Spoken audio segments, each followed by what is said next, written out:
अफगानिस्तान के उत्तर पूर्वी शहर कुंदूज में शुक्रवार की नमाज के दौरान एक शिया मस्जिद के अंदर एक आत्मघाती हमलावर ने खुद को उड़ा लिया, जिसमें कम से कम 100 नमाजियों की मौत हो गई और करीब 150 घायल हो गए। तालिबान के कड़वे प्रतिद्वंदियों चरमपंथी समूह ने सुन्नी बहुल अफगानिस्तान में सांप्रदायिक हिंसा को भड़काने के लिए बार बार शियाओं को निशाना बनाया है। इस बीच आतंकवादी समूह इस्लामिक स्टेट (IS) ने मस्जिद में हुए बम धमाके की जानकारी ली और कहा कि उसके आत्मघाती हमलावर ने घटना को अंजाम दिया।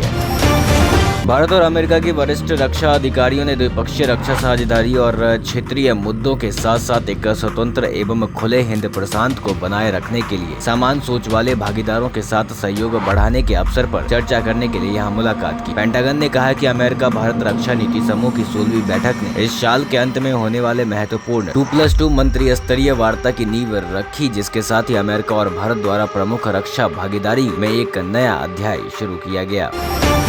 केंद्र के स्वच्छ भारत अभियान के तहत नेहरू युवा केंद्र संगठन ने यहां एक स्वच्छता अभियान का आयोजन किया, जिसमें केंद्रीय मंत्री अनुराग ठाकुर ने भाग लिया। कर्ज में डूबी सरकारी एयरलाइंस एयर इंडिया के अधिग्रहण की बोली टाटा सन्स ने जीत ली। इसके बाद रतन टाटा ने एयर इंडिया के अधिग्रहण के लिए टाटा सन्स के 18,000 करोड़ रुपए की बोली स्वीकार करने के सरकार के निर्णय का स्वागत किया। इसको लेकर रतन टाटा ने एक ट्वीट किया है, जिसमें उन्होंने लिखा कि टाटा समूह के एयर इंडिया के लिए बोली जितनी अच्छी खबर है।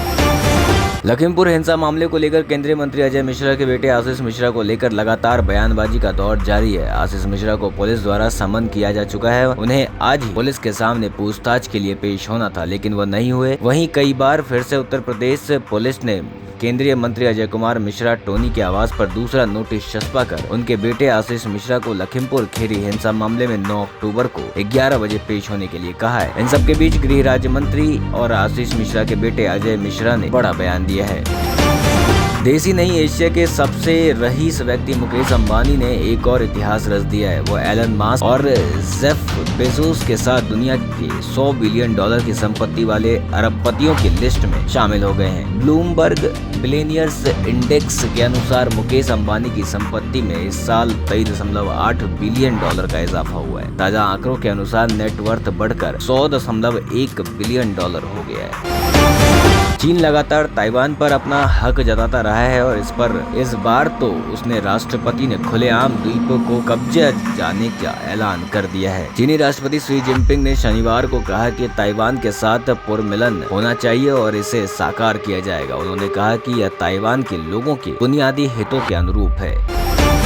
शुक्रवार को उत्तरी अफगानिस्तान में शिया मुस्लिम उपासकों से भरी एक मस्जिद में बम फट गया, जिसमें कम से कम 55 लोग मारे जाने की खबर है। कुंदूज प्रांत की राजधानी कुंदूज में हुए बम की जिम्मेदारी का तत्काल कोई दावा नहीं किया गया था, लेकिन इस्लामिक स्टेट के आतंकवादियों का अफगानिस्तान के शिया अल्पसंख्यक पर हमला करने का एक लंबा इतिहास रहा है।